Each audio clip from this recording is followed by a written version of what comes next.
I hit the button. And we're We're recording live? now. We're live. I see it. We are Nice. here with Two Wheel Tuesday podcast number 87. Can you believe that, Nick? No, I can't. I think we added some numbers in there We didn't add any trying to numbers. match people's riding numbers.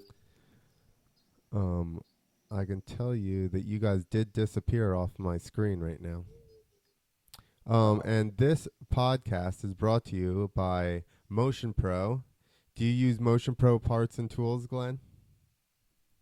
Some of them, yes, They're the best, aren't they? absolutely. That's a good answer, Oh. Glenn. Yeah. Stroker Industries also, they make actually a push button nozzle for your gas can, Glenn. And you don't even have to take a little vent can off the back side. And Yeah, I've seen that, and I actually kind of want to get one. It's super annoying the way you have to do it now. yeah, let me get you one. I'll take care of that. All right. Sweet. And I appreciate last but not least, Canvas MX, where you can actually just put whatever you want on your jersey. You could put Nick's face if you would like that. Would you like that, Glenn? It's a beautiful face. It's a good Look face. at that nose.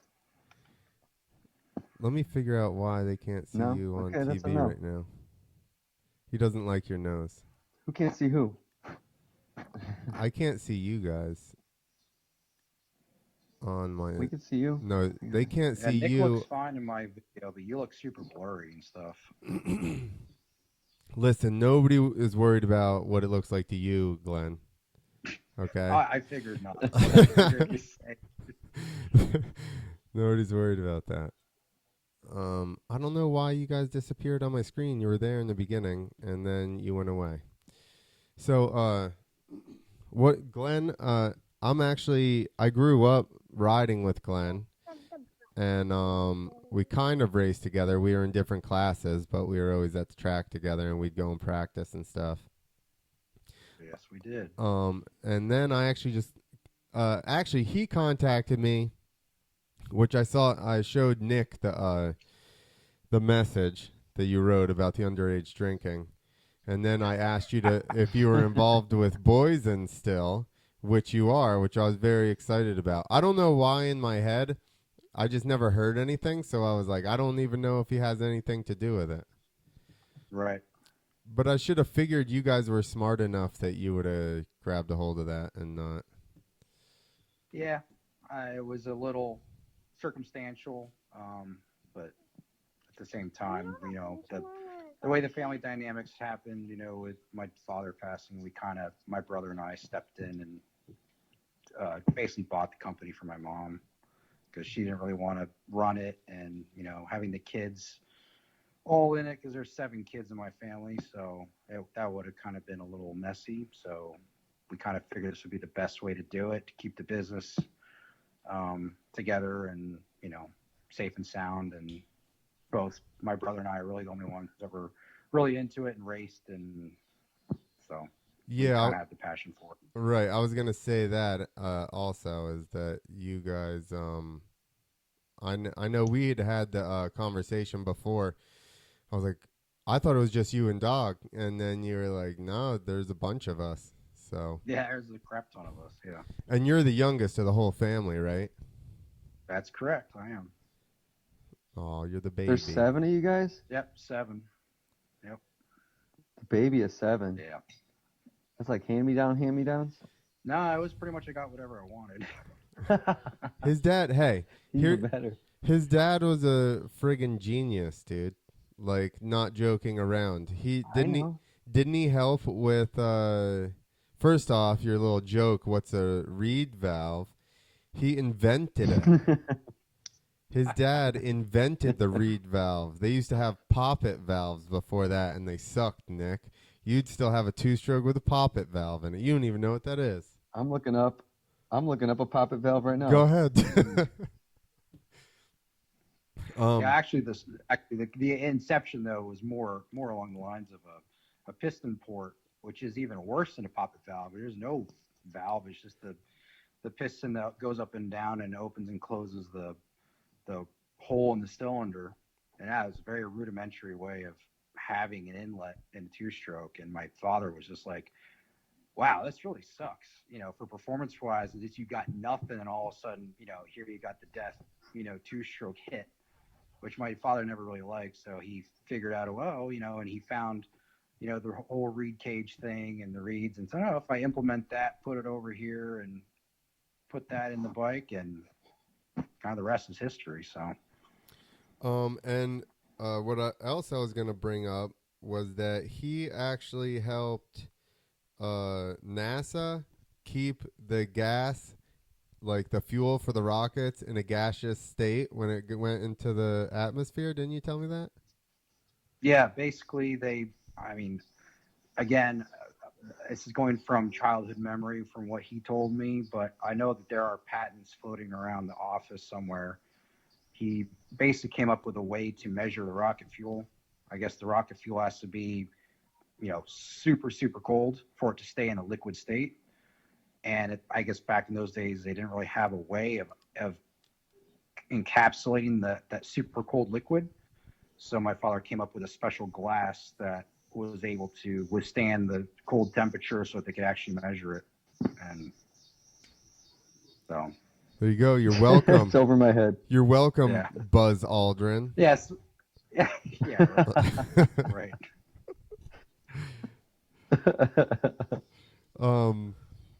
And you guys are Norwegian. Yes, we are. And go through your brothers and sisters' names. Okay. So my oldest brother, he was a firstborn. His name's Eyvind Jr., taken from my father's name. And then the next one down is Lynn. And then down from there is Dog, my brother, who skimped out on this. And then down from Dog is Melissa, and then Eileen, and then myself. The women have all regular names. But what was your name? And I have a regular name too. So. Well, but what was your name almost? Ragnar. Yeah. That'd have been awesome. Yeah, I know. Well, I kind of it's a love-hate relationship. Actually, my uncle's name was Ragnar, my father's brother, and they were gonna name me Ragnar, and then for some reason they just got this in their head that at the last minute they were just gonna name me Glen. I was like, so I didn't really have a say in it, but then after the fact, I'm like, wait, I could have been named Ragnar? Like, come on, that would have been so much cooler than Glen. Like, really? Even if it was just your middle name, Glen Ragnar Boyesen. Yeah, well, to be fair, my middle name is Eric with a K, so I guess that's kind of Norwegian, but that's at least not as yeah. That's a little Viking. So, but are you guys is your dad from Norway and you were first generation? Yep, my father, he actually came over on the boat when he was 17, him and my brother, and came to school here in Philadelphia at a little small church community school, and that's where he met my mom.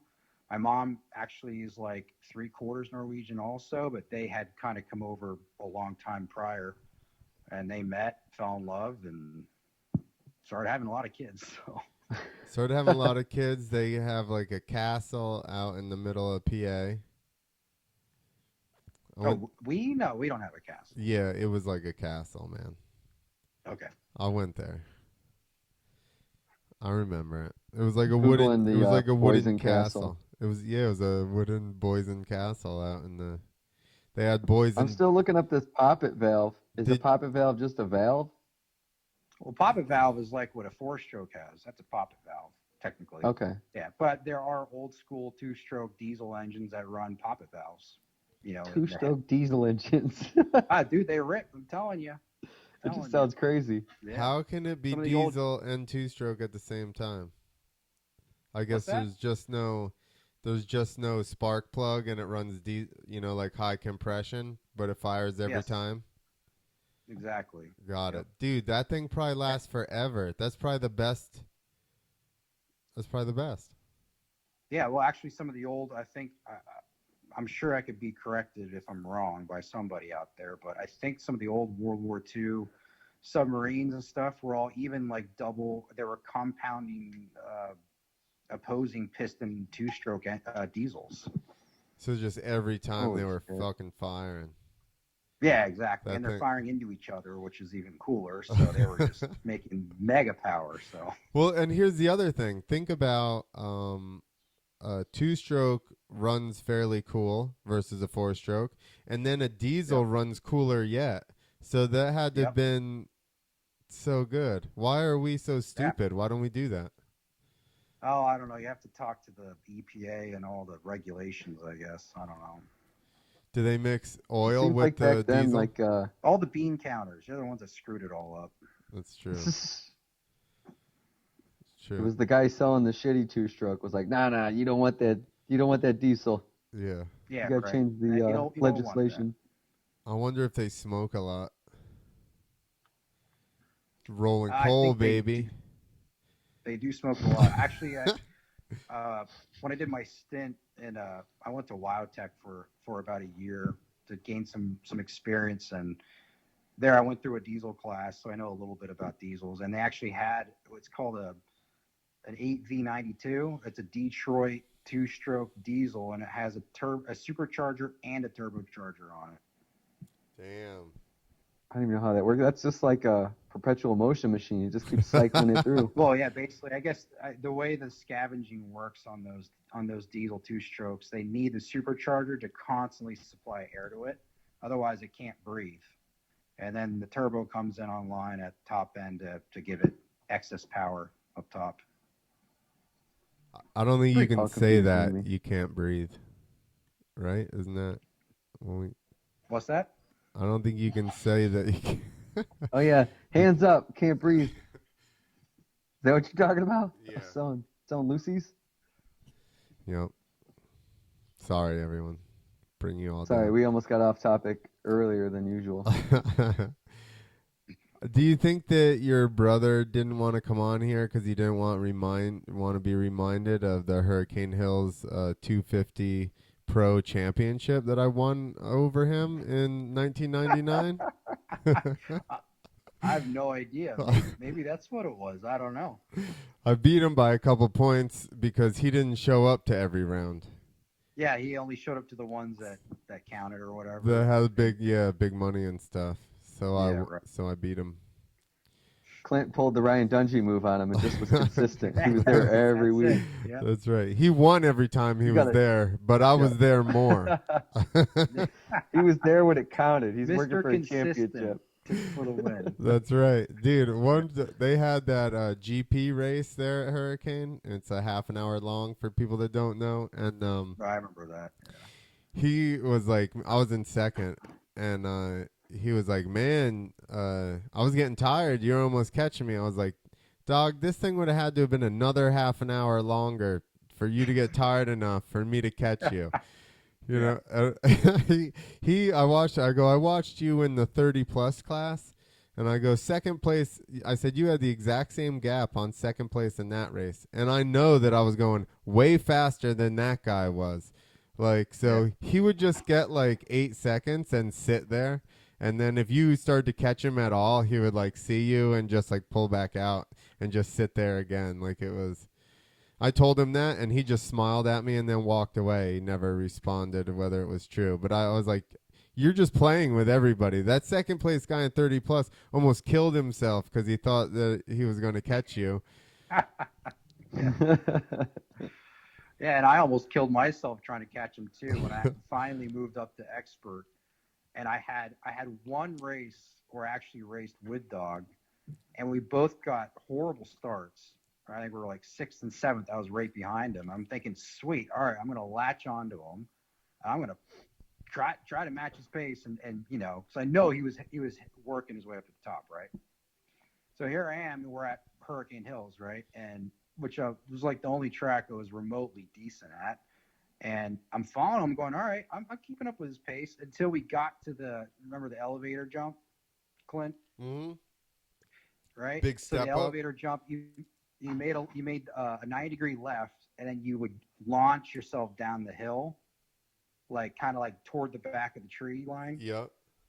Remember that? Yeah. I remember I'm following him, and I'm to the left. He's to the right, and he didn't even let off. He just sent it down this hill. And I'm thinking, holy crap, am I really going to just launch this thing the way he's doing it? But I'm on the left side of the track where all the braking bumps were.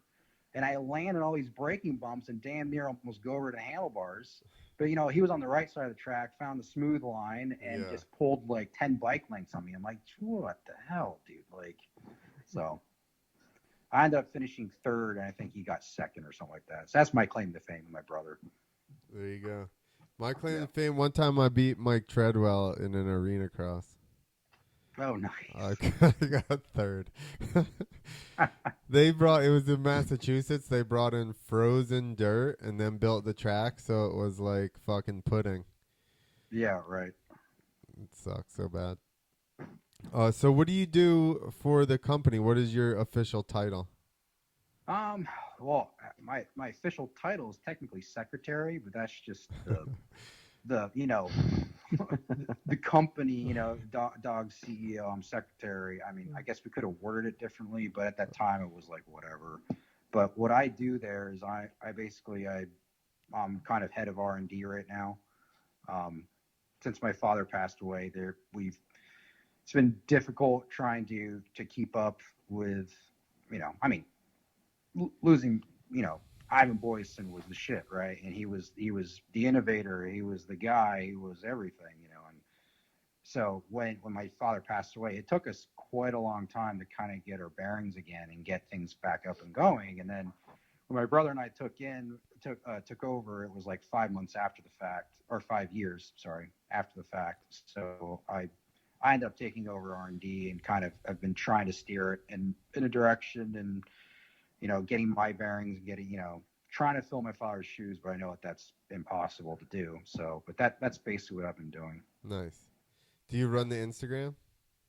I do not. No, that's our marketing department, and they do a pretty darn good job of it, I think. They did repost a podcast. I guess they don't know what we're like. I don't know. They reposted it in advance? Yeah, they said that he was going to be on it because I did that story that was like tonight on the podcast. I saw they repost. Yeah, I saw it. They reposted it. Yep. That was a gutsy move. You don't Not want, that we're like. you don't want too many people usually... watching this, Glenn. Yeah, that's what I was afraid of. I'm like, oh, man, I don't want people watching hearing about all these stories you and I have, Clint. The greatest part is that I don't remember very much anymore, so you're safe. I can't even rat you out.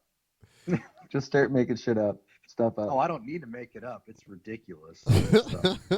Let's hear it. The thing is that he knew me as a kid. Like, he didn't even know me when I was riding, for a job, traveling around with 8 maniacs that were worse than I was. Yeah, no, for sure. You actually, when we met, you were what, 19, I think? I was 17, you were 19 or something like that. Probably. And, yeah, I just remember you approached me at Hurricane once, like, hey, buddy, what's up? I was in B class, you were an A rider. Yeah, and I had no friends. I'm this Boyesen kid over there trying to make something myself, and and everybody hates me, and so I have no friends. And then here comes Clint. I'm like, who the heck's this guy? Like, and then you're talking to me, we're hanging out, and I'm like, oh, he seems pretty cool, whatever. And then you randomly, 2 weekends later, you call me randomly at the shop. You're like, hey, you want to go to Troy, Ohio? I'm like, okay, sure. And that's a good story, that one. I do remember that. That was a good story, yeah. We drove all the way out there, Nick, and all we knew was that we signed up and everything. We drove all the way out there, and all we knew that the track was in Troy, Ohio. We had no address. So then I'm like, this is 99? 2000 maybe? I was right. Yeah, it was like at 99, I think. I think you're right. So we have no GPS or anything. So we just search for the nearest fire station. And once we find a fire station, we're like, they got to know where the track is. So we just ask them where the motocross race is, and they gave us directions. Yeah. You're like, where'd the first ambulance go today? Yeah. we were like driving all over the little town and like, where the hell is this track? It's like it's like, well, it's obviously not the town, but like, how the hell are we gonna find this? And it's like on some like oh, you go to this road, just make a right. It's like down some road there. Like, oh, okay, yeah, no, this looks more like where you find a motocross track. Okay, yeah, here it is. Yeah. Isn't it crazy? That's how like every track was up until a couple of years ago, even. Like you barely knew where it was. There was no, well, I guess not a couple of years ago, but like once it got on the internet, Yeah, it was always like you knew somebody that knew a track, and then you just had that to that town and figured out. Yeah, definitely. You had your map quest directions. Yeah. Yeah. Those are perfect for getting fucking lost. Yeah, totally. Do you have an adult beverage, Glenn? Yeah, I'm drinking some of my wife's wine right now. Excellent. Is that a Pinot or a Chardonnay? What do we got? Yeah, it might be a Pinot Grigio or some shit. I don't know. I would expect nothing less. I prefer red wines, but we only have one bottle of that, and it's really nice. And I don't want to open it, so. Wow. Sorry, guys. See where we're at on the podcast. Nothing personal. He doesn't want to waste a good wine to drink with us, Nick. No, truth is, it was our anniversary yesterday, so I bought a nice bottle for us to have last night. We ended up not having it, so we just have it. Well, I'm not going to open it, so I'll drink some of her white wine. What's a nice bottle? How well is Boyesen doing here? What, like $150? Nice is like mid-20s. Okay. Yeah. Yeah. That's a classy bottle. Yeah, we're not doing that well. Wait, you mean your marriage or Boyesen? Boyesen. He's like it's an okay bottle, like 125. Yeah. No. Yeah. One of those bottles was sitting next to this bottle. I'm like, ooh, 125. I'm like, nah, I don't think so. Yeah. No wine's worth that. You know it's just grapes, don't you? Like no matter what they say. You could try telling that to my other brother. He's a big wine connoisseur. So I know, but they all go. I mean, I'll drink it, but I'm not paying for it. Well, but they're like hints of cherry and this and that, and I'm like, so what's in it? And they're like grapes. Yeah. I'm like, what the fuck are you talking about then? Yeah, it's the region. It's what side of the river the grapes were grown on. You know, it's all that stuff. I'll buy into it while I'm drinking it. I'm like, yeah, I'm getting that. Yeah. Right. This is whiskey. It came from a bottle. Oh, nice. Came from a barrel, bro. Can you taste the oak? Yeah, I think it's charred in Ireland. Ah, you can taste the Irish flames, huh? Yeah. The douchebag. So R&D sounds awesome. What do you like? Do you ride a bunch? Do you have to ride and test everything? Yeah, well, I don't particularly ride so much anymore. You dyno? Mainly just because of some health problems I've been having. But obviously with R&D, I spend most of my time either behind a computer, talking with people, or on the dyno. And then if there's something I kind of want to try quick, we'll pull the bike off the dyno, zip it around the back of the shop, try it quick, and then back on the dyno it goes and trying something else. The fastest 250 YZ two-stroke that I ever rode was Glens, Nick. I was very upset after I rode that because I was like, this fucking guy is cheating because this motorcycle is way faster than mine. Yeah, was it a YZ? Yeah. It was a 2005, right? No, 4. It was still the steel frame, I think. Yeah, it had to have been before that because I moved away in like 03. So it had to have been a 90 fucking. Yeah, it was probably 98, 99. Yeah. That's right, because 93 is when I moved to California for a couple of years. But yeah. I mean 2003. Yeah, 2003. Sorry, 2003. This guy, so, yeah. Numbers. But yeah, dude, all my bikes were just crazy fast. I don't know why my dad gave me so much power. I could hardly hold on to things. He's got they'd get the bikes, they'd R&D them, do all the testing, importing, and all that shit, and the finished product, Glen would fucking ride around, and I'm like, God damn it, this thing. He let me ride it once, and I was like, I don't want to ride that anymore because I'm very disappointed with the motorcycle I have to ride now after that. Yeah. Well, I can stick with what I got. Yeah, it was funny. My last 250 that my dad built for me was my '05 that I raced a couple times out in California or whatever. But when I came back to pick it up and everything, I rode it a couple times here. My brother Dog rode it. And dude, Dog, like that next day, Dog comes up to me, he's like, dude, that thing is so freaking fast. It's retarded.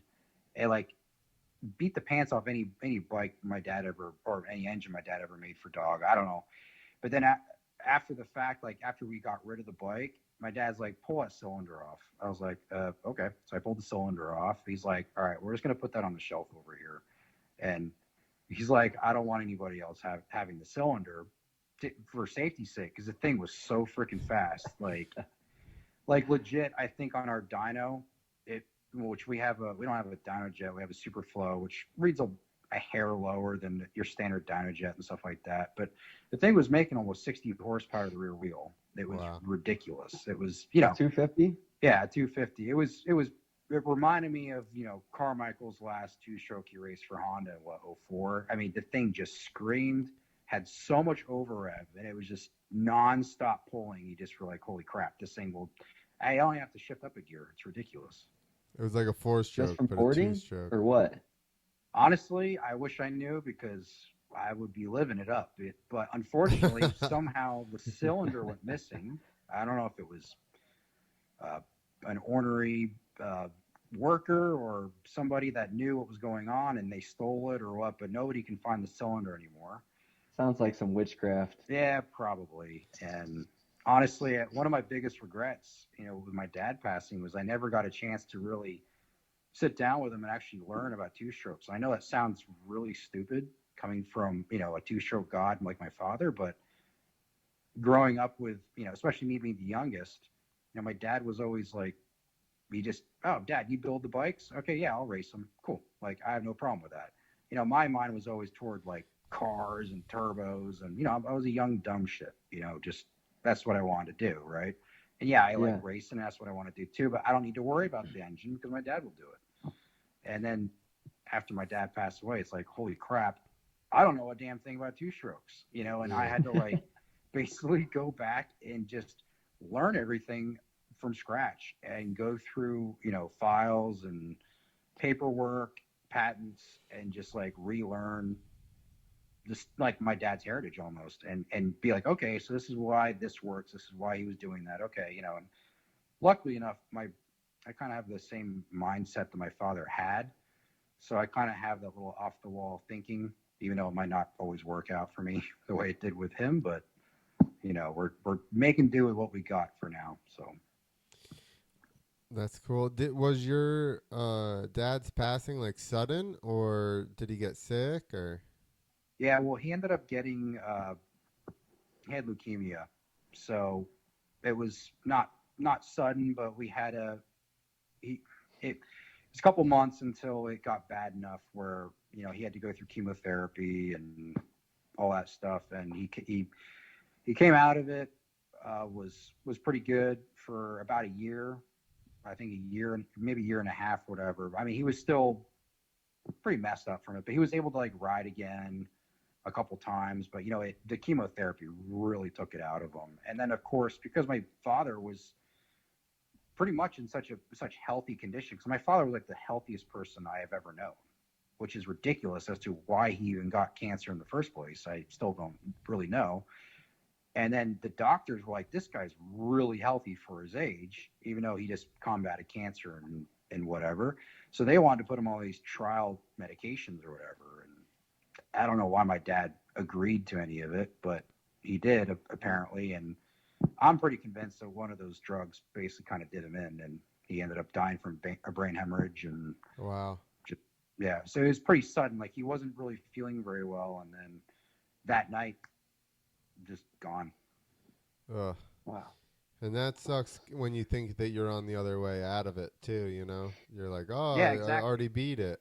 Cool. Yeah. Well, I mean, luckily, well, not luckily, but we kind of had an inkling, like, okay, he's not doing so well. Like something's going on, so we kind of were prepared for it, you know. And unfortunately, it got to a point too where I had the wherewithal. I'm like, all right. I actually went over to my dad when he was at the shop during the day one day, and I actually lived right next door to the shop for years in a house that we owned. And I walked over to him and I said, hey, Dad, you know, maybe we need to have a sit down, you know, share some knowledge, you know, kind of, you know, it's one of those conversations you don't want to have with your, you know, a parent or a sibling that's going to, you know, move on pretty soon. It's kind of, you know, you're setting their imminent doom almost. Right. And he's like, yeah, no, that absolutely, Glenn. He's like, you know, do you want to do it right now? And I said, well, actually, I have some friends coming over, you know, how about tomorrow or something like that, you know? And so I kind of left sheepishly and just went home or whatever. And it was that night he ended up passing away. Oh, And man. I just regret that I probably will always regret that for the rest of my life. Like it was very difficult to deal with. And, you know, still sad thinking about it now, but at the same time, I'm a big believer that things happen for a reason, and maybe it was, I don't know, some crazy reason that I wasn't supposed to know that information, or maybe I just at that point in time in my life I wouldn't have understood it the way that I could now, kind of stumbling upon it myself. So yeah, I don't know. He would have blown your mind, man.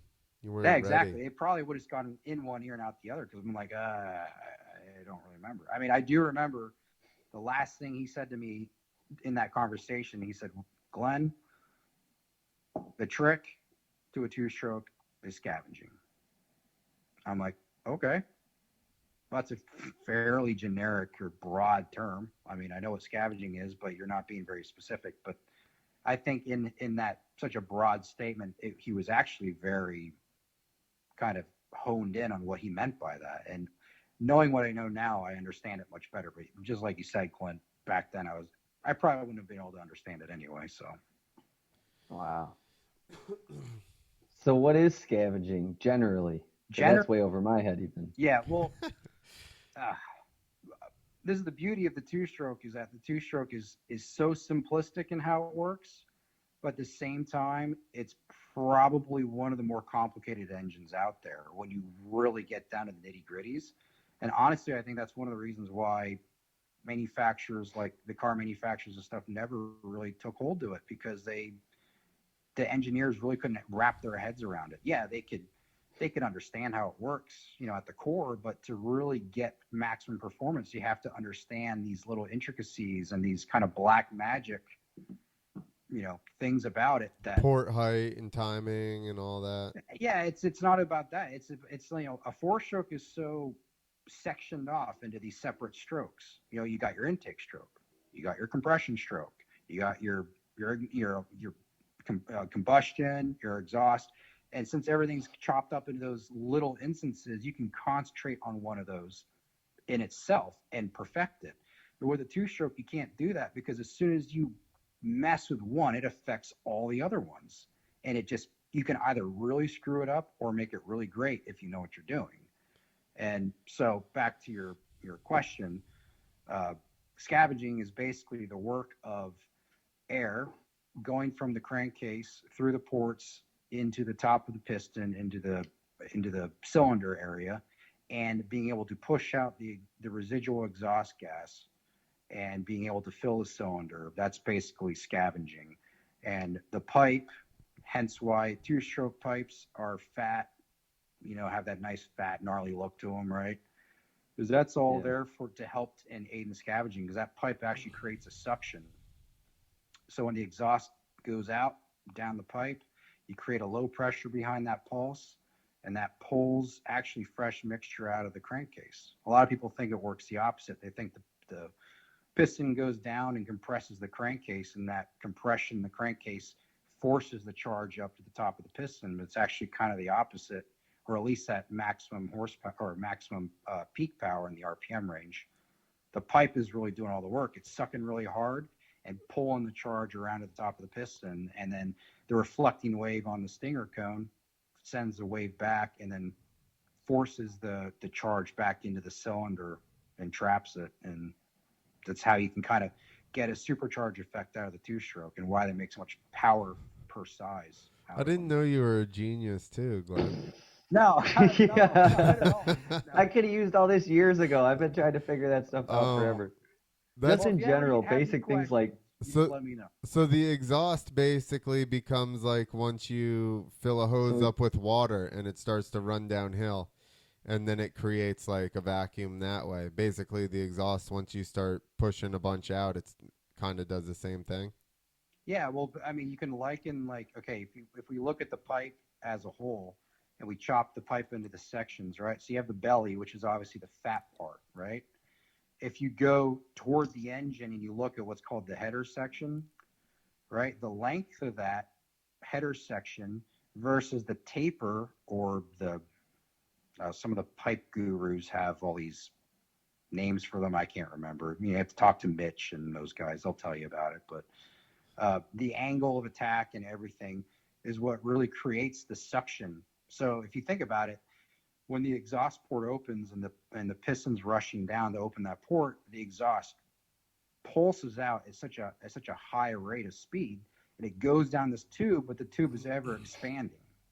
And if we know anything about the laws of velocity and airspeed, when things are expanding, they slow down. But if they're slowing down, they're also going to be drawing a vacuum behind it. So you're creating a low pressure, just kind of like what you're saying, Clint. So low pressure then creates a low pressure in the cylinder, which is then pulling the charge up behind it from the crankcase to the cylinder. It makes. I gotta watch this one again with a chalkboard. I'll be like Goodwill Hunting. Yeah, and I guarantee you're gonna find flaws in what I'm saying too. No, but this is awesome. Yeah. You don't ever hear this. So how's this stuff compared to four-stroke stuff? As far as like four-strokes are boring. They're just so boring. I mean, yeah. Don't get me wrong. They're great. They're awesome to ride. They're torquey. They're smooth linear power. That part about them is fun. But when you boil them down into their nitty gritties, it's just like, all right, how much weight can I save? How fast can I spin this thing? And can I get my port shape optimized? And what is optimized? I don't think anybody really knows, because you look at a port shape from this engine to that engine to this engine. You look at Formula One engines. They all have their own little tweaks and swivels, and the average guy wouldn't even notice any difference, really. They're just kind of, this is what you get, change the cams, change the, valve overlap or whatever you want to do, and there you go. You got your power. This explains why my buddy who I used to race with, like, he got out kind of before four-strokes. I think he had one or two. But now he's just got chainsaws all over his garage. And he's constantly porting chainsaws and buying chainsaws from all, on eBay from Germany. He's in his garage porting them and shit. Nice. He's always talking to me about two-strokes, but I don't. Yeah, it's weird. I mean, it's kind of ironic with the way what's happened with me in my life and the company and everything. But I was the same way. I'm like, dude, four-strokes are cool. I love cars. I actually did, I had a time in my life where I was so big into rotary engines. I was like, dude, rotary engines are the coolest thing ever. Even had an RH7, modded the crap out of it, blew it up a couple times, all that typical rotary stuff. And then it wasn't honestly until I kind of took over the company with Dog, and I kind of really was starting to delve into the two-stroke stuff, and I really became passionate about it. I'm like, dude, these things are so cool because they're so mythical almost, how they work, and understanding that you have to be, not a genius, but you have to really know your shit to make one of these things go really well. And what kind of pisses me off too is there's so many areas that can still be developed on them. I mean, if you threw the money, the resources, and the technology that they have in the four-strokes, even in the motocross world, and put that into two-strokes, they would absolutely destroy four-stroke. I heard like the national anthem playing in the background while you were giving that speech. Ronnie Mac walked and Teen Wolf the beer in the background and just left. You didn't even see him. Absolutely. Why aren't you all over Ronnie Max shit? I don't know. I want to. It's a good question. Send him some reeds and shit with I a think we actually 12-pack. have or something. I want to say I think Dog knows his dad pretty well, and they were talking one time at a Supercross or something like that. And Yeah. it was I don't really remember the whole story, so I'm not even gonna try to remember to say it correctly. Well, So, do you go to races? not particularly. No, You're have like my me. time. You What's just that? you're like me. You just do all this stuff from your room. Pretty much. I mean, between work, I sometimes work on the weekends, depending on how either back up we are on doing something that R&Ding something or a project or whatnot, and and being having time with my wife and my kid is important to me, and so I mean I love races a lot, but I just right now in my life to have to make the time to go to them, it's not really my priority right now. So Dog goes to the races as like face He of the goes company. he goes to some of them. We honestly we don't frequent the races like we used to back in the 90s. Well, I don't even mean all the time, but just like he does go periodically to. Yes, he does. Yep. Be in the scene. Yes, be in the scene. I think he was at Unadilla actually this year. That's why Nick and I went to X Games, just so people could see that we're not just CGI on the computer. Yeah, we're not just keyboard warriors. Yeah. Yeah, here we are. Kind see? of. I had to introduce everybody to Nick. I was like, "Hey." They still don't know who I am. I was like, "This is my." I was like, "This is my co-host / cameraman." Yeah, Clint's like, "This is my camera guy. Don't fucking talk to him." He is the guy who just drinks whiskey, Yeah. That's right. Which I'm currently out of. Oh boy. So wait, what's like as far as Boyesen? What's the big sellers? 4 strokes, 2 strokes? Do you make anything for 4 strokes? Performance wise, not really. I mean, our big seller carb stuff, right? Our big seller with 4 strokes are the clutch covers and water pump stuff. Oh, you got a bigger water jacket for him? Yeah, what it is it's the impeller. We have a patented fin design on the impeller, which is much more efficient, higher flowing, less cavitation, and we couple that with a better designed cover that actually flows more to kind of just go hand in hand with the impeller.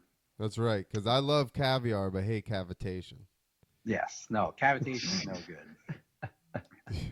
But that's got to be like, I mean, that's 4 strokes. They're overheating, especially when we were doing freestyle on them. Oh yeah, absolutely. Constantly. Yep. I should have actually I only rode 4 strokes for 1 year.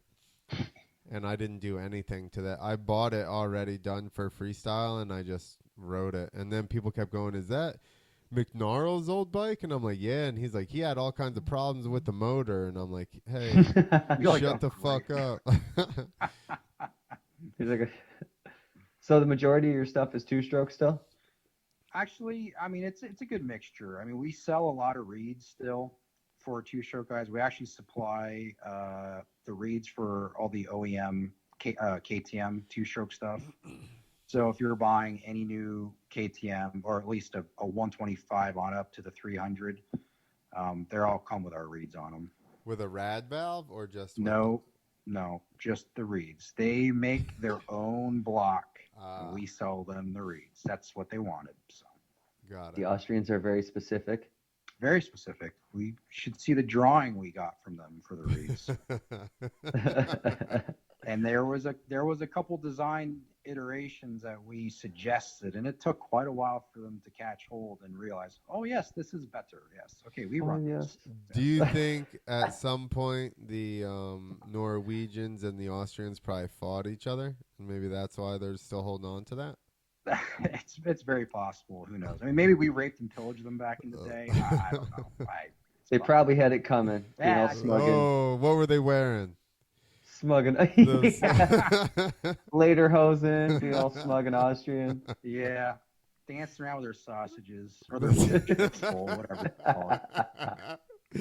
Dude, those wooden clogs are sexy. Yeah. Don't be wearing them. This is a good point to go get more whiskey and take a leak. Yeah, you don't want to get too excited. Shit, man. That's funny. I don't like. I've put Vforces on stuff, and they Yep. hit so hard that I don't like it. I took it back off. I was like, this is. Yeah, well, I'm obviously not going to sit here and bash a competitor. It's not my style. Well, I'm just telling you. Okay, well, I wasn't a fan. I was like, good to hear. This is uncontrollable. Yeah, no, I mean, don't get me wrong. A V-force cage works in a lot of applications in a specific way, but what we do is, we try to make a valve that's more well-rounded. Well, reed even combo. your YZ I rode, even though it was fast as shit, it wasn't like just a light switch, and it was still controllable, and a rideable bike versus being exactly. like, That's obviously that came down to my dad's wizardry with the engine, but the reed combo and the valve in there is really what helps that smooth rideable transition. Obviously, if you're a go-kart guy, you're probably not going to want a dual stage setup because you're just all about maximum horsepower at peak RPM. You're not worried about the power spread, so right. who cares? No, I take that back. I think depending on the track they're on and what the class it is, I'm sure they do care about it, but to an extent. Yeah, to an extent. What exhaust do you like the best? Oof. For what? 2-stroke? Yeah.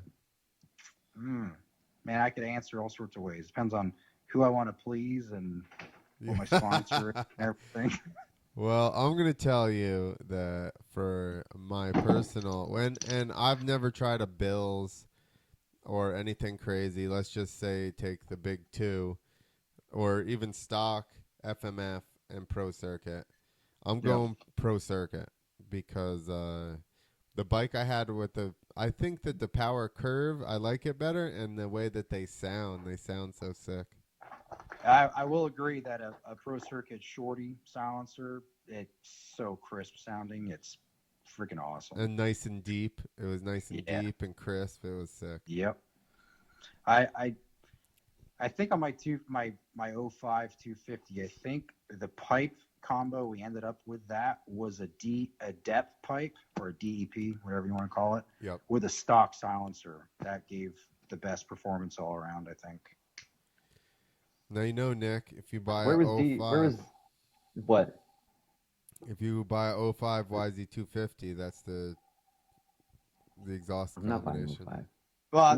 Where's DEP? Who made that pipe? Where's it out of? Is that American? Honestly, I don't know. I think I could be very wrong. They might be a European brand. I honestly don't know. I thought they were American. I thought it was some guy in like Massachusetts or something. It's possible. I don't. Unfortunately, I don't know. I only know that Scalvani's obviously European. FMF, Pro Circuit, those guys. But honestly, if I was going to build a race bike today, like if some Joe Schmo or some fast guy, like Villapoto said, hey, build me a race bike, I'd build my own pipe.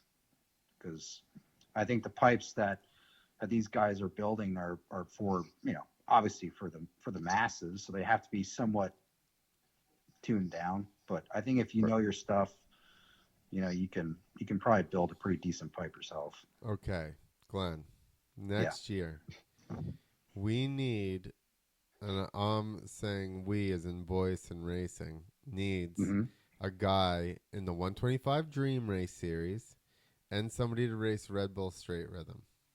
Oh, I agree with that. You're the fucking two-stroke guy, so we need to make that happen.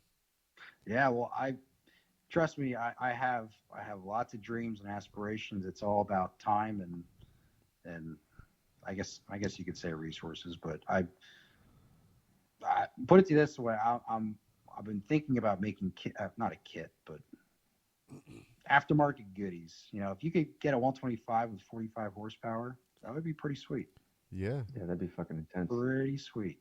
Yeah, and we'll do a story on it or a 250 or whatever you build, And then that way all 35 of our listeners will know about it. And they'll be all stoked on it. It'll go viral.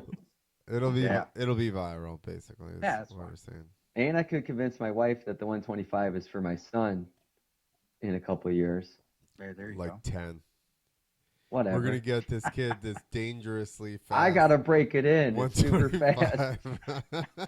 I wad myself up on it. She's like, "We're selling it." You can't. Boyesen owns it. I'm gonna put stickers on it so you can't crack the engine open. Believe I'll me. just send it back with the cylinder missing. Listen. I heard about this mystery work.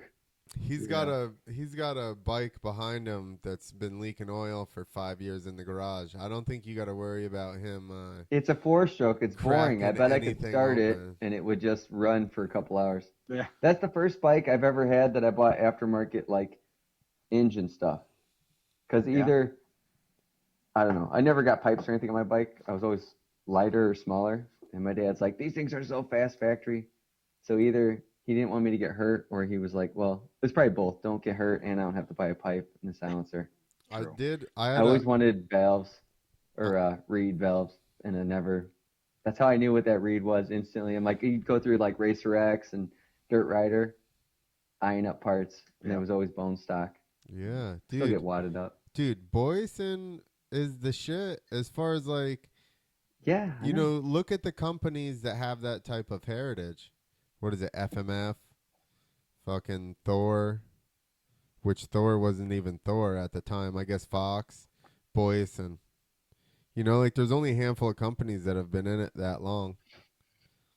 I know. When you're a kid going through the catalogs, you're just picking out shit. You're looking like Chaparral or Dennis Kirk. Yeah. I'm going to get that.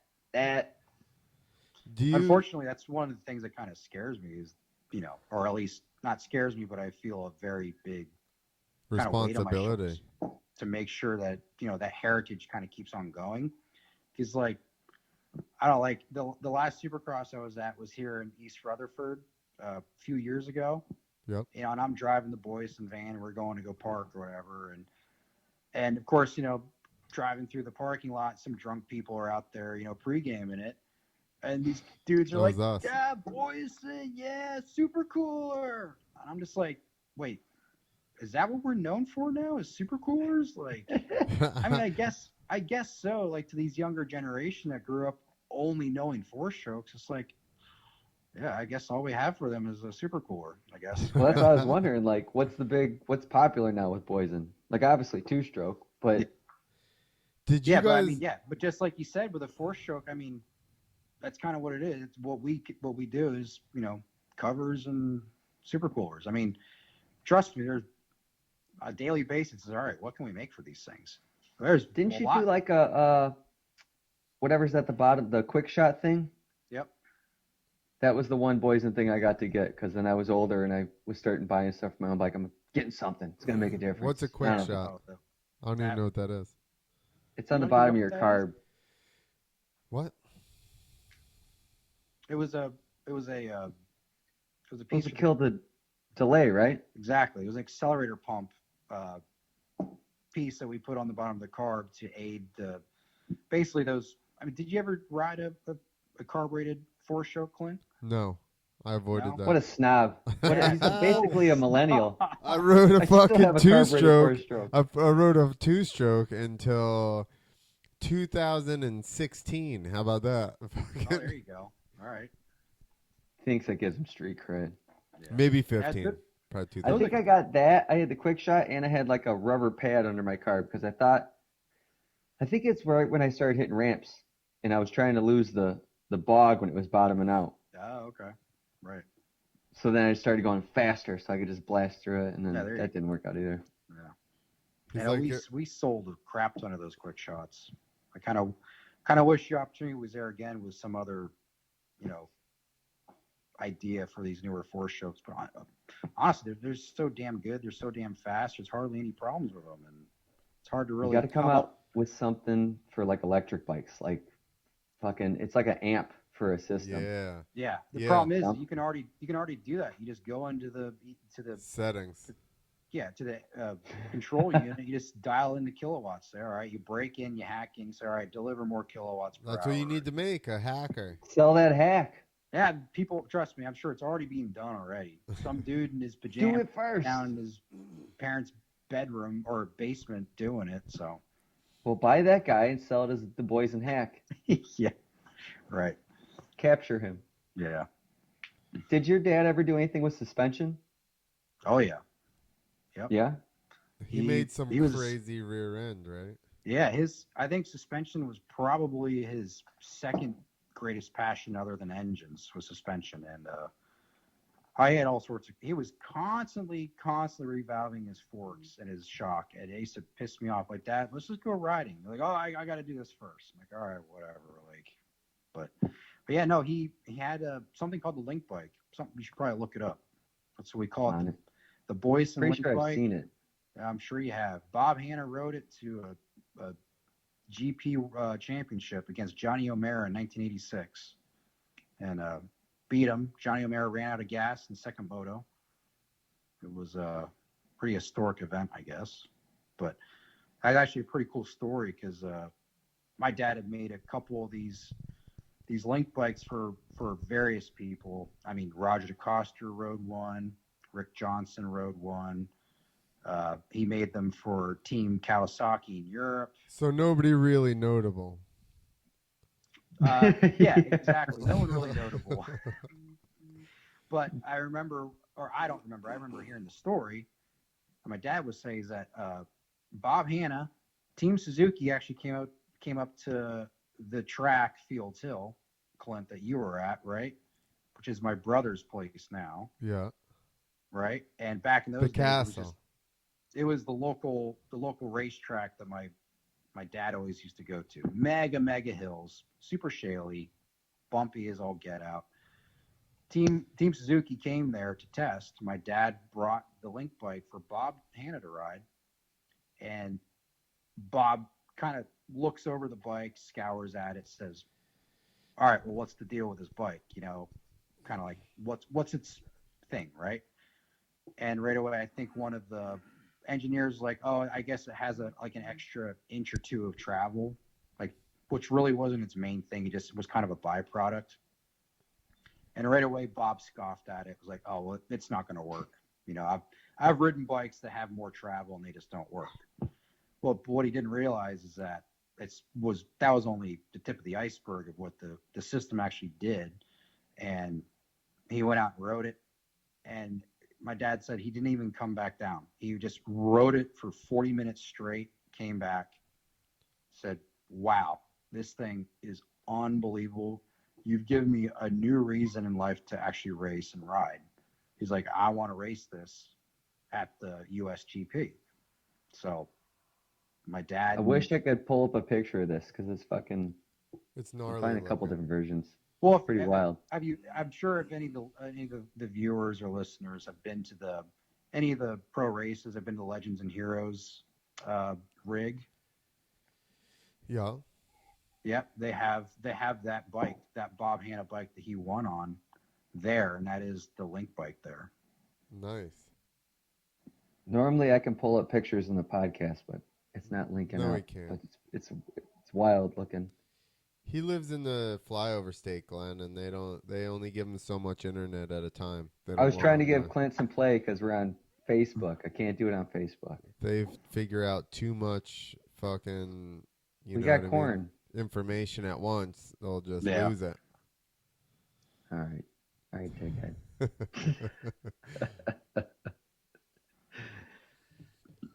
Shit, dude. Why have we not talked in like 20 years? I don't know, dude. I was actually thinking the other day. I was like, we were riding, racing, and all of a sudden we kind of like both dropped off the face of the earth. Maybe it was that crazy Halloween night that set it off. I don't remember. There you go. I mean, this is about the time we should get into that. We're about an hour. Oh. Yeah, let's hear it. You went to school. You went away to school. Yes, I did. He went away to like high school. Yeah, I went to a private high school, a church high school. So it was. Cheers to that. Clint didn't go to one. I got sent to a Catholic school. His whole school, he told his friends stories about me. They all thought I was a maniac. Well, I thought you were a maniac too, dude. Let's hear some Clint stories. Oh gosh, I mean, what rating is this show? Yeah, give her. I mean, I feel like you're not gonna. It don't matter. Say whatever you want. You're not Make gonna some shit say up anything. even. Glenn's not gonna say anything that it's gonna be worse than what we've already had on this show. I can guarantee that. Right. Okay. But I just remember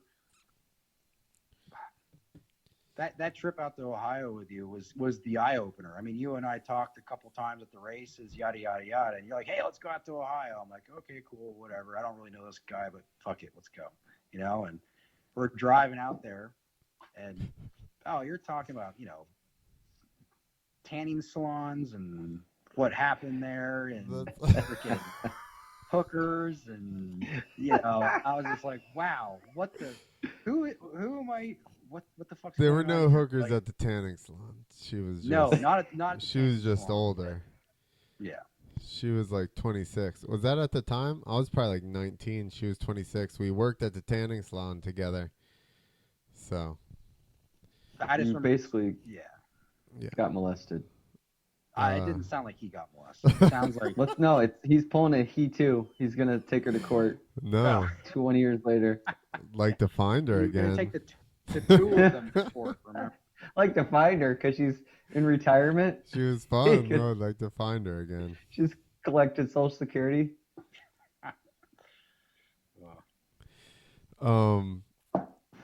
So then you come out here. I guess it's Halloween. Yeah.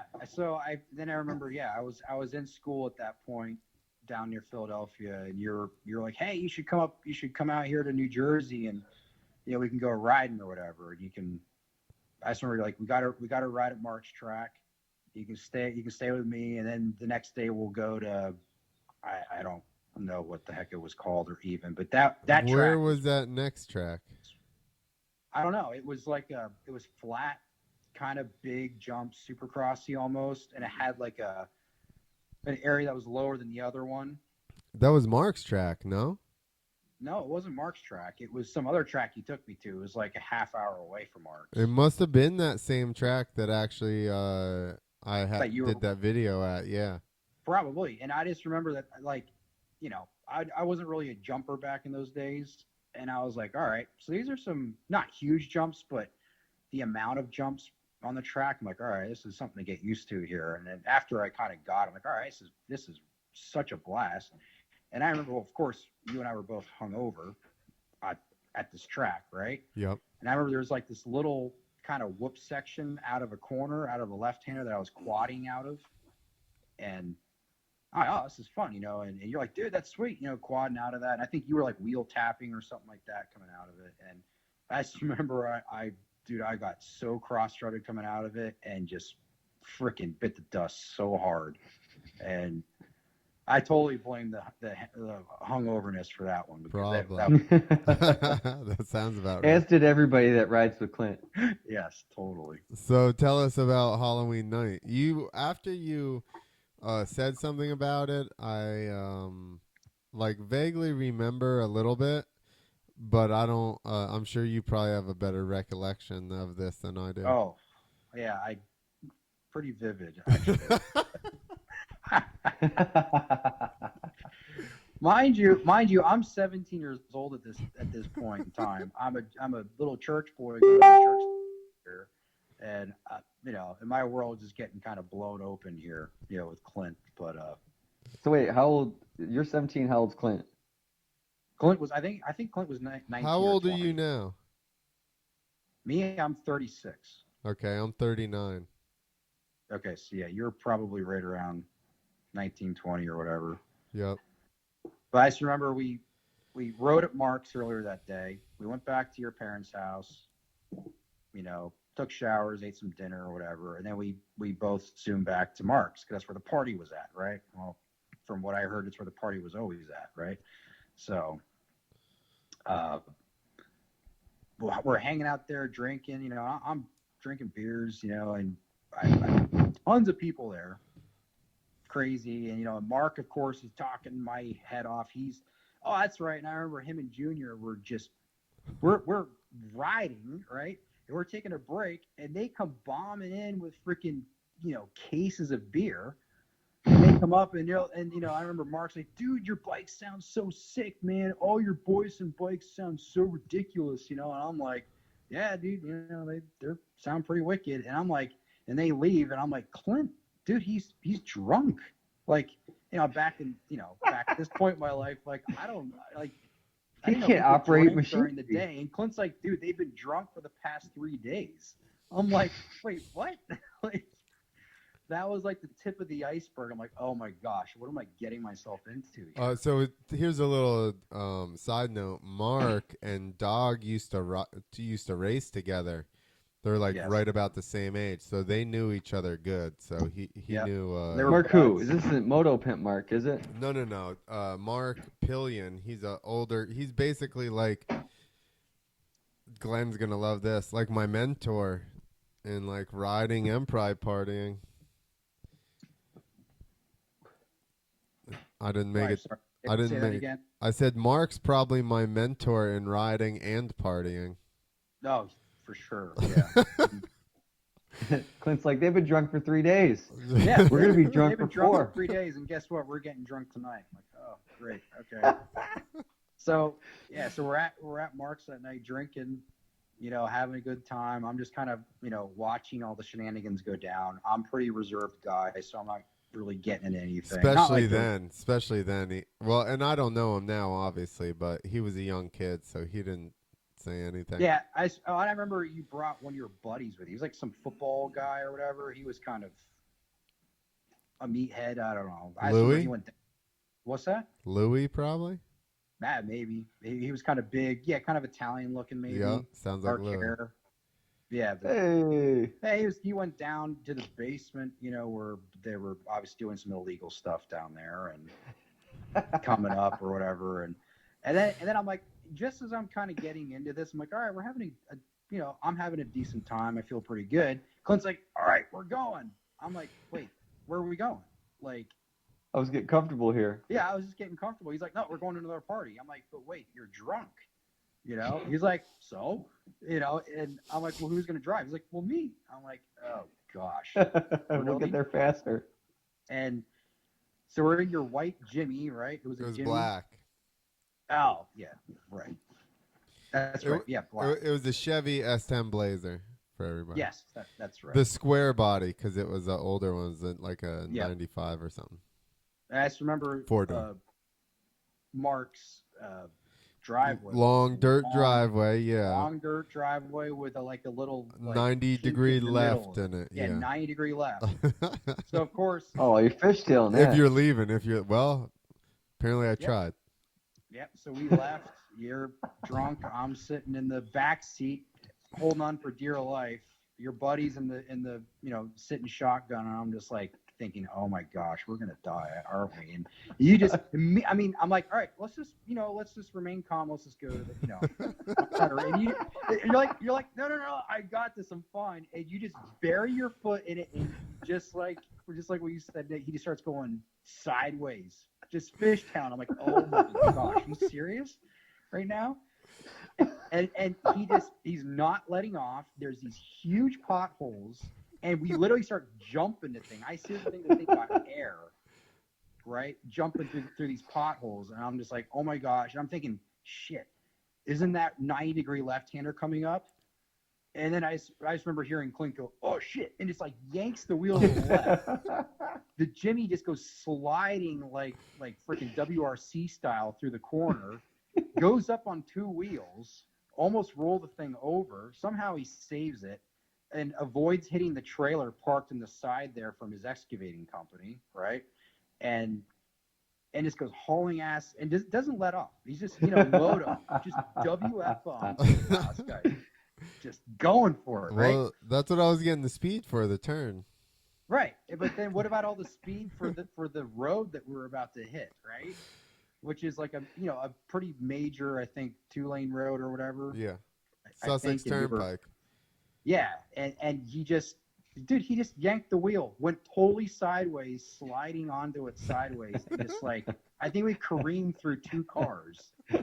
I'm just like, wow, like we almost died there. I was yelling at you in the back seat. You and your buddy were just laughing your asses off. And I was just like, oh my gosh. And then sorry, go ahead. This is just so good to hear because I've only seen Clint like chill and yelling at me for like not that I do that, but like calm down, chill out. Like he's always this is before I smoked weed, Nick. Yeah, this is before he got. Or you were the older guy running shows with younger riders. Be like, go to bed, shut the fuck up. Getting mad at everybody. Because I know what you assholes will do. I've done it. Don't trash the hotel room. We got a fucking ride tomorrow. Yeah, so I guess the highlight of the story, to wrap it all up, was I believe it was on the way to this first party, we got pulled over by the cops. And of course, I'm in the back. We're all underage. And I'm just like, holy shit, we're all going to jail. My dad's going to kill me. My mom's going to disown me. I'm like, what the hell's going to happen? I'm not going to be able to go to high school anymore. And Clint's like, dude, that's cool. Just relax. I could barely keep my cool in the back. The cop walks up to us, license and registration, and just, hey, where you guys going tonight? And we're just going to a party, no big deal. All right, cool. Well, you guys be safe and just let us off.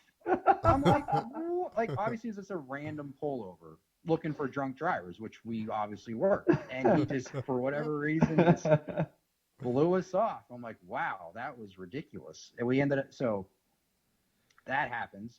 We go to this party. The party was a bust. We end up going to another party. On the way to the other party, we got pulled over again by another cop. I'm sitting there for sure thinking, all right, this is it. We're done, right? And at this one, I'm really freaking out because Clint actually made like a right-hand turn kind of wide around a car and kind of drifted into the other oncoming traffic, which was right where the cop was. Jersey driving. Yeah, I'm thinking, oh my gosh, we're totally fucked normal. Up. Totally.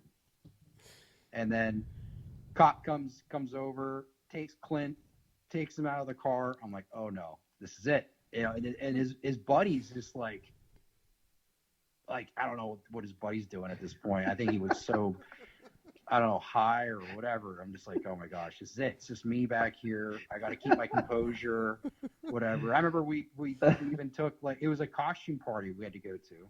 So we took trash bags, cut holes in them, and then wore them for some stupid ass reason. I don't know why. And I just remember I could just kind of hear you and the cop kind of chatting in the background. And then I hear, okay, thanks, officer. Yep, no problem. And then you just come back in the car. He's like, all right, we're getting the fuck out of here. I'm like, dude, what the hell happened? He's like, I don't know. He just kind of gave me a warning and we're going. I'm like, again? Like, really? Like, how lucky can one guy get, right?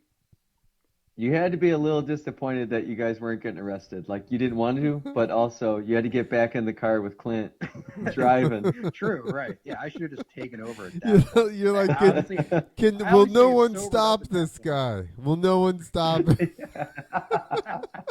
You're held hostage in the back seat. Yeah, basically. So then we end up going back to Mark's house because that party was a bust. So you go back to Mark's house, drink more, party hard. Original party you went back to now. Yes, the original party. And we leave, and we're like on our way home. And at that point, it's like 4 a.m. or 3 a.m, and I'm just falling asleep basically in the back. And as far as I know, we're going home, right? And all I just remember doing is waking up in the back seat with the cherries and berries going again, and there's another cop behind us. And I'm just like, are you flipping kidding me right now? 3 times? I'm like, this is it. We're done. And I remember, I think, saying like a snarky comment to Clint at that point, like, dude, if we get pulled over, or if we go to jail, I'm literally killing you right now. Like, and no, we got let off again somehow. I don't know how. Maybe he gave the guy a handy in the back. Clint's go-to move, the handy. You got to do what you got to do, man. Yeah. I said no homo. So That's why I would fake getting real nervous before every show. I'd start throwing up, and Clint's like, "You gotta fucking ride." I'm like, "I can't." All right, I'll do the handy again. All right, I'll ride. That's why No you. homo. That's why you rode like that. You were too relaxed. I'm so chill. So chill. Oh shit. Oh, what a maniac. Yeah, Little did you we don't know. remember any of that, really? I do. You telling this. You telling the story like I do remember some of it now. I couldn't have told that story myself, like going from one party to the other and all that. I do remember you bringing it up. I do remember getting pulled over 3 times in one night, and after you said it, I do remember like almost hitting that trailer in the driveway. But I never would have put it together. Like, I wouldn't have remembered that on my own. In sequential order? Yeah. I wouldn't have remembered any of those instances if he hadn't brought them back up to me. Yeah. This is why the Boyesens understand two-strokes. They can take complex maneuvers and situations. And we just simulate the whole process and just can they remember the formula, all that bullshit. regurgitate it. So. Dude, I got a bunch of friends that are like that. They're like, hey, you don't remember blah, blah, blah, blah, blah. And I'm like, that sounds awesome, but no, I don't. I bet that was a blast. I bet that was super fun, but I don't remember it at all. It's gone. We're the 2 worst guys to be doing a podcast together because at least one of us should remember shit. Yeah, it's been wiped off the hard drive. Sorry. Yeah, I rebooted. You know that. I did the what's that thing that Hillary did to her? Bleach bit. There you go. Yeah. Been bleach bit. We've been bleach bit so hard. I think it's called Budweiser bit, right? I think it's called concussion bit. Is what it's called. Yeah, that'll do it. Well, after you get concussed, then you black out real fast. Yeah. Yeah. People are like, I didn't know you're blacked out. It's like, I didn't either. Yeah. They're like, you weren't fighting people and stuff. It's like, no, I was fine. I just don't quit recall. And I ran out of tape. Yeah, exactly. Yeah, I forget. I was gonna tell you something about memory, but I forgot. I forget. I was gonna tell you something about memory. Oh shit. This has been our most informative podcast. We need to for have, sure. You need to put on a lab coat and go over the highlights of the podcast. Yeah, I'll just blow smoke up your ass the whole time anyway. So. Yeah, we don't even know whether he was lying to us or not. They're like these fucking idiots. He's like, all these these idiots time. are gonna be scavenging the fucking dickheads. Yeah. They think I know what I'm talking about, but I really don't. I got a Dremel tool out. I'm trying to scavenge stuff out of my 4-stroke. What a moron. Mo ran. So you're still right in the same area, right? Yep. Business is still right where it was. Okay, cool. So you're not far.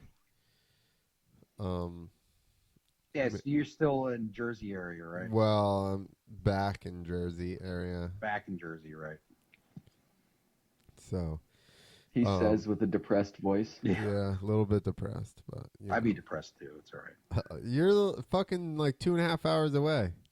I know, but at least I don't have to cross the border to get there. It's true. They tax us every way. You can't. Do you realize that you can't leave New Jersey in any direction without hitting a toll? Yep. You don't get I'm in taxed Illinois, going dude. into it. It's when you leave. Yeah. Well, because nobody wants to come in. I think it's the mafia. They're like, it probably is. Oh, you're gonna pay to leave. I'm gonna make you pay. That was terrible. That was bad. Make you pay. I'm gonna make you pay. It's a very difficult situation. So maybe because I'm doing more videos and stuff, maybe I'll come out there one day and we'll tour and we'll look for that cylinder, the special cylinder. Yeah, absolutely, for sure. And then we'll get real drunk and drive around drunk. No, I'm driving this time. No, fuck that. This time I'm gonna make you smoke weed. No thanks. How about that? No. I'm gonna make you take Clint, CBD. we went to Christian high schools. Yeah, seriously, dude. You can't convince us. Listen, God made weed, man made beer. No. It's all mixed up. God turned water into wine, not beer, dude. It's true. That's why. Yeah, but the monks drank beer and made the Bible. So that's where we're going. And then somebody else made whiskey. I don't know who, leprechauns or some shit. But Knows. weeds are made by the creator, dude. I'm not arguing that. I just So don't are do snakes. weeds. I just don't smoke pot. Oh, dang, the snake argument. Didn't What'd hear you that one. say? So are snakes. So are snakes? Yeah. Well, why'd he make them? Got you, bitch. Yeah. Dude, he made snakes to eat mice. Do you want mice? So pot's supposed to eat what then? Your brain? Damn. Getting you. Listen, the time that I almost died when Nick was there, smoking weed after that just made me not freak out. Oh, I totally believe it. That was Sounds like Clint was being a little bitch. I smoked just to be normal. Otherwise, I was just charging around the house, fucking. And by the end of the day, I was like, I have not accomplished anything. I just walked around the house all day. Thought I was doing something. Then at least I smoked and just sat on the couch and did nothing. Then I knew I was doing nothing. I'm aware of my nothingness. And I had no more snacks either. All the snacks were gone. Blaze through him. He gained 40 pounds. No.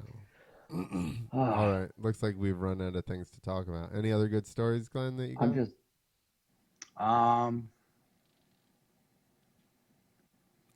Trying to think here. We used to party at Hurricane a little bit, or at least hang out there, talk to the score. Oh, that's right. I remember girls. you and I. We hung out. Unadilla. That one night. Oh, that yeah. huge bonfire. Yeah. That? I didn't start this bonfire though. I just happened to be there. No, you did not. No, but they're typical Unadilla crowd. Couch burners and. But I just remember like there was like a 50-foot radius around this campfire and one of your friends was there. I totally don't remember his name. He had like blonde hair, skinny guy. Oh, I know who you're talking about, but I wasn't there. I don't remember his name either, but I know who you're talking about.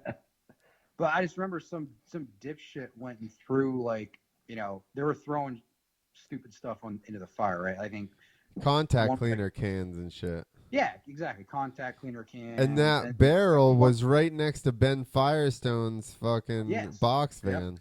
Exactly, and people were trying to like push the box fan into the fire. We had went over there and like woke him up. Like, dude, you need to move your RV. Yeah. You're gonna get toasted. Sounds like Redbud. I do remember that. Yeah, cops came in on horses. Yep, and and remember that was like right when the Yamaha 4-strokes came out, right? And there was a guy, they were like doing burnouts or something in the back there, and this drunk guy's dude, we need to get one of those diesel Yamahas. Yeah. You don't know what you're talking about, dude. Yeah, that was a good one. I didn't cause any of that though. No. We didn't even do board burnouts because I didn't qualify for Sunday. Yeah. Because that's what was going on. Yeah, you were loopy, so you're like, hey, let's just go party. I was like, well, I just won my amateur race, so yeah, sure, let's go party. I don't care. Yeah.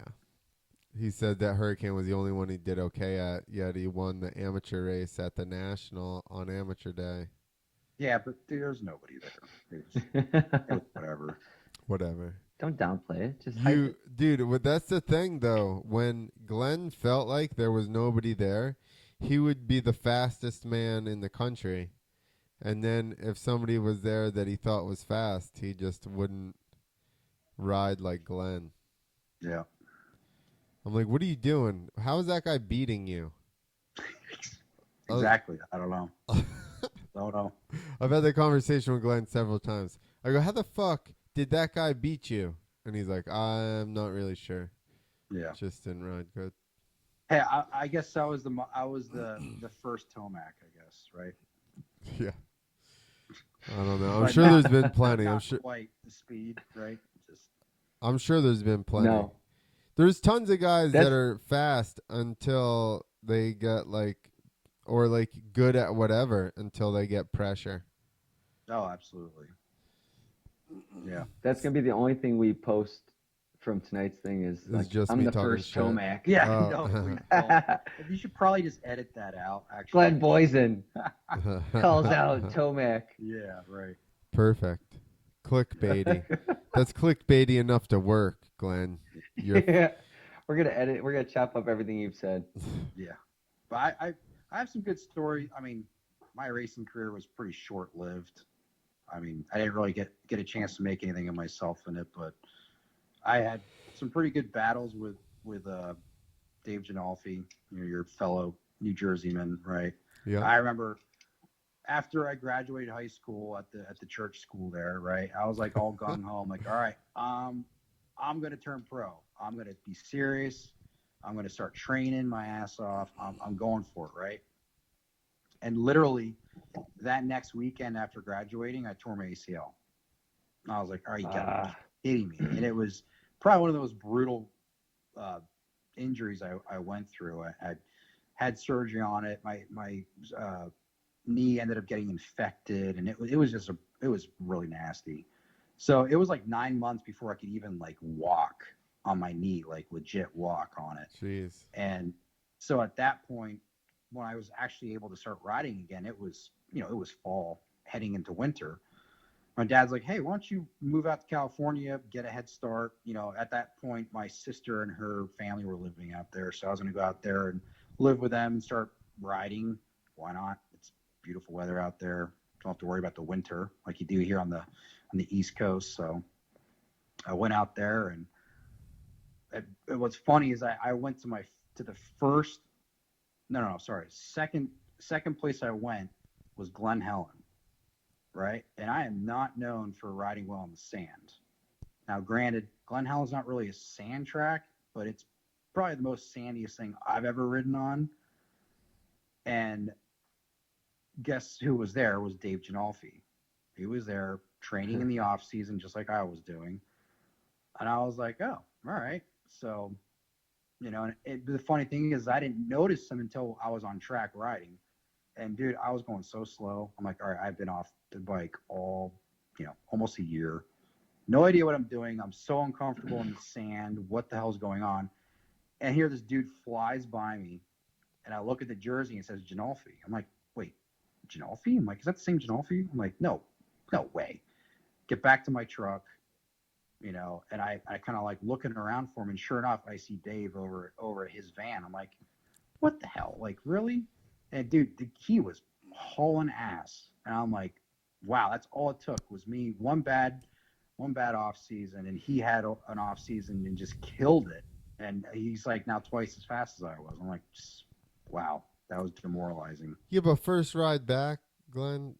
Second ride back. You sound like an overachiever here. Settle down. Well, no, really, probably the nail in the coffin, and honestly, not the reason I quit racing, but leading up to the reason I quit racing, I had been out in California for about a year and a half. I was getting pretty quick, hitting all the local hot spots back in those days, which was Lake Elsinore. Would always go to Glen Helen on Thursdays. I would go to Star West, is what it was called, Kahila Creek, all the big places, right? And I was at Glen Helen it was like, I think it was the weekend right before the National. So so all the pros were there getting ready for the National. And dude, it was so gnarly. Like, I literally could barely make it around the track, like just riding normally, let alone trying to go fast. The ruts were so deep. It was like legit national stature, right? Dude, the choppiness, the square edges on the holes, I was just totally out of my comfort zone. And there was this, the typical huge tabletop that they used to have there back in those days, which I could jump on any given day. On that day, it was ruts all the way up the face and ruts all the way down the backside, and ruts lasting like another 25 feet after the backside. I'm just like, no, thank you. Like, I'll just, put my skirt on and I'll just go over this little thing and ride the backside of it because I ain't about to kill myself in this thing. And here I hear this little bike behind me, like ripping it. I'm going, dude, this kid's hauling ass, right? And we come up to the tabletop. I hit the brakes, go over the top, jump out halfway, land, and here this little fucking 80 cc guy jumps over my head. And I just kind of look up and I'm like, holy crap, and lands right in the ruts, wide open, just ass off the back of the seat, railing through these ruts. And I'm looking at the back of the jersey and it said Villapoto. I was like, I'm like, I've heard of this kid. And there I finally got to see him, and he just made me look like a little pussy. It was unbelievable. And there I was. Crazy what makes people like another level. Yeah, like it was crazy. What clicks with them that makes that? I think I don't have any fear, I guess. I don't know. Like, it was mind blowing, and I literally packed it up and went home after that. I'm like, all right, I'm going home. Just demoralizing to say the least. I was at I have a similar story when I realized that racing wasn't going to work. I was at Broome, and they had the pro section. Yeah.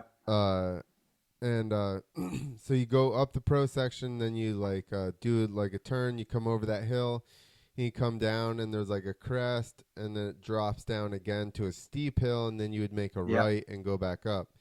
Right. So over that crest, like to the second hill, I was wheeling in like 4 bumps, and I was making passes on Saturday and qualifying. I still didn't even qualify. But I would wheelie in the first 4 bumps, and I would just barely make the outside. And I was like passing people in that section. And then I watched Wyndham the next day, and he wheelied the first 14 bumps and made the inside line. And I was like, that's like 2.5 seconds in like 150 yards. Like, I need to figure something out because I'm not going that fast through that section ever. It's never going to happen. It is demoralizing. But at the same time, it's like that's why they're the top professionals. I mean, I don't know what it is. Obviously, it's the amount of riding they do, the amount of probably pressure they have of some sort, either by themselves or parents or whatever, that force them to ride at the level they do. But yeah, But that's what's crazy. It's like if say you play basketball. You know the difference from like what you do and what you see on TV. Motocross is one of the few ones where like you could be at the same track as somebody and be like, I rode that and I know what I do on that section. I know what they do on that section. Like I followed Larocco. He was on a 125 at Redbud one time. He just showed up randomly, and it was this little step up, and I hadn't hit it all week, weekend or whatever. And I followed him over it, and I was on 250F. And the next thing I know, he's like, I'm following him, like, all right, I'll hit it this time. Scrubs it off the top. So I didn't scrub it. So I'm just launching over this thing. I'm like, fuck, he hit this thing way too fast all the way into the rollers. But you're just like, they're at a totally different level. And then he just disappeared on a 125. Yeah. Who was that? But they're just, huh? Who was that? Larocco, you said? Yeah, Larocco. He showed up on a CR 125 randomly at Redbud for an open practice day. Damn. That's awesome. Yeah. Dude, he was so fast. It was like I got lapped twice in like, I don't know, however many. You only get so many laps in open practice. Yeah. I got lapped by Pastrana on the 80 when I was on an 80. When I was trying to qualify for Loretta's at the regional, I was racing against Stewart was in my class in 125. He just moved up to B, right? And I thought I had the whole shot until the second corner, and he had the whole shot. And I literally saw him till the next corner, and that was the last time I saw him. And I come off the track, and I'm like, "Yo, Dad, how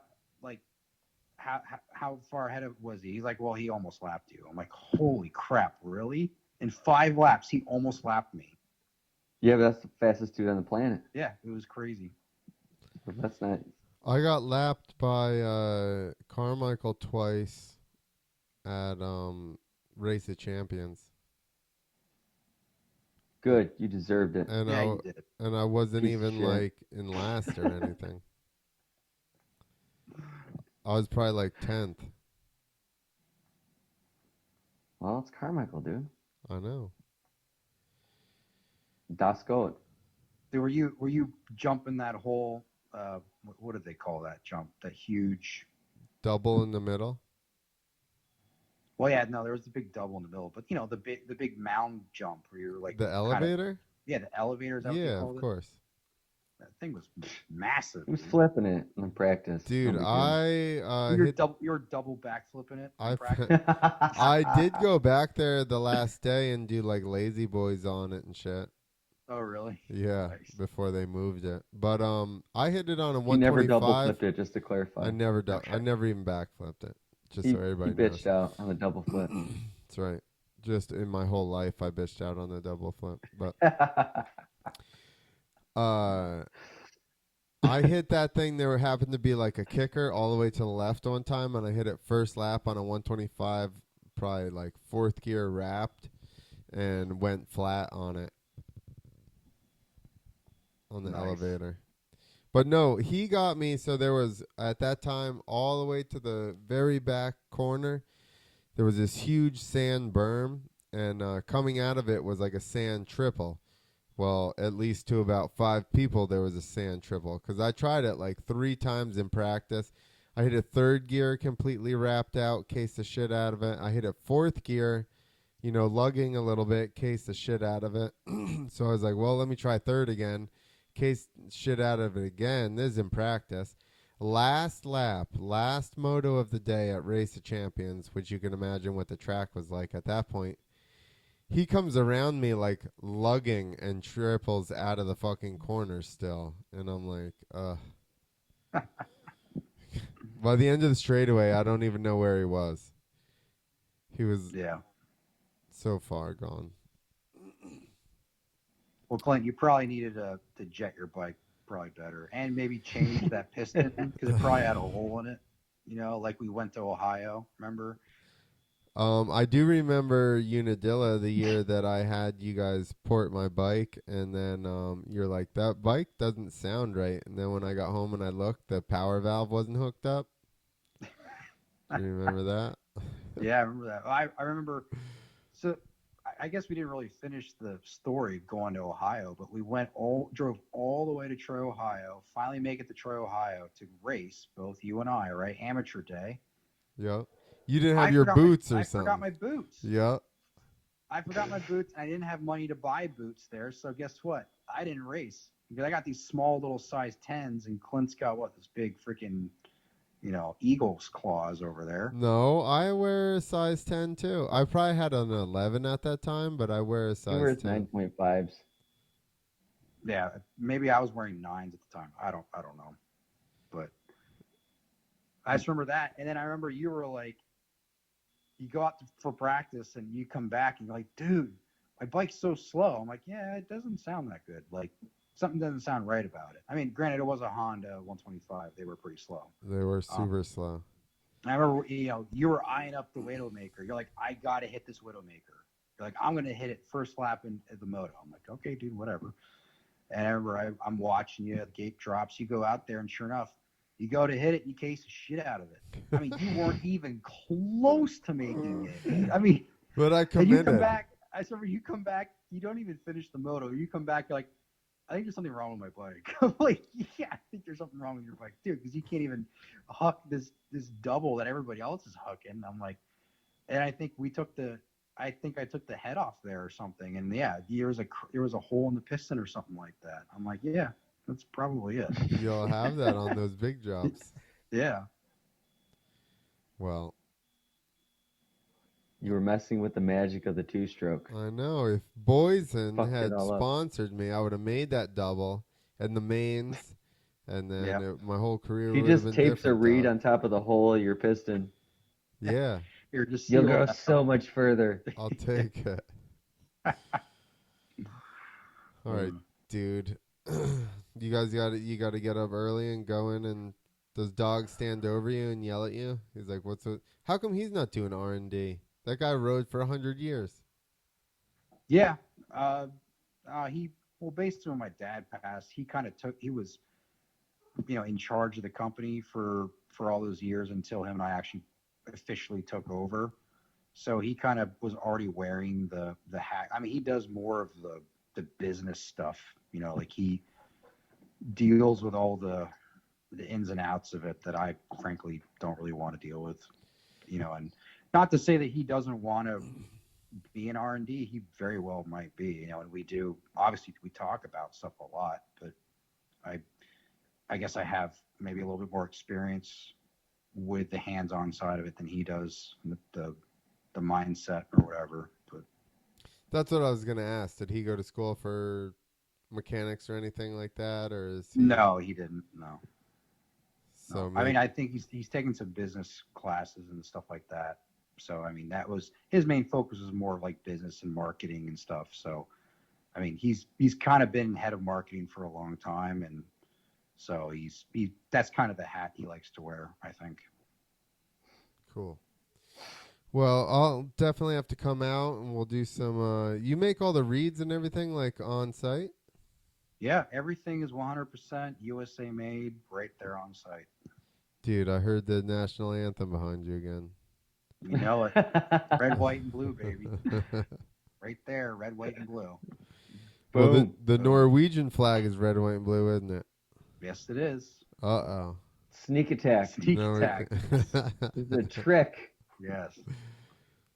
Well, yeah, we'll come out, do some little videos or whatever, shoot how some stuff gets made or whatever you're allowed to divulge. And absolutely, no problem. Yeah, and I sent you, well, I didn't send it to you, apparently. I sent it to somebody else. My friend rides freestyle still on a sick-ass two-stroke. But yeah. Actually, I think it did get that. For some reason, I didn't know what it was or why he sent it to me. So I was like, okay, but... Because his bike is clean as fuck. Yeah, no, dude. It's pretty sweet. I mean, I love the fact that we're, at least, we're repping the cover world pretty well, I think. And, lots of our stuff on Instagram. And, we're super happy and pumped about that. Oh, I looked. You guys got 110,000 followers on Instagram. Yeah. What? Yeah. And it's sick-ass two-strokes just all day. They just... Pretty much. That's what we try. Yeah. So... Yep. Well, we currently follow you. Sweet. Yeah, of course we do. As of right now. Now. Yeah. All right, dude. Well, good talking to you. Thanks for staying on so long. Hey, likewise. And having some wine with us. Sure thing. #eDrink. Yeah. But maybe we'll get you on. You can ride a little bit, right? Yeah, I can ride a little bit. Yeah. All right. Well, that's all I do is ride a little bit. So that sounds perfect. All right. So I'll come out there and we'll just ride a little bit, and then we'll get really drunk.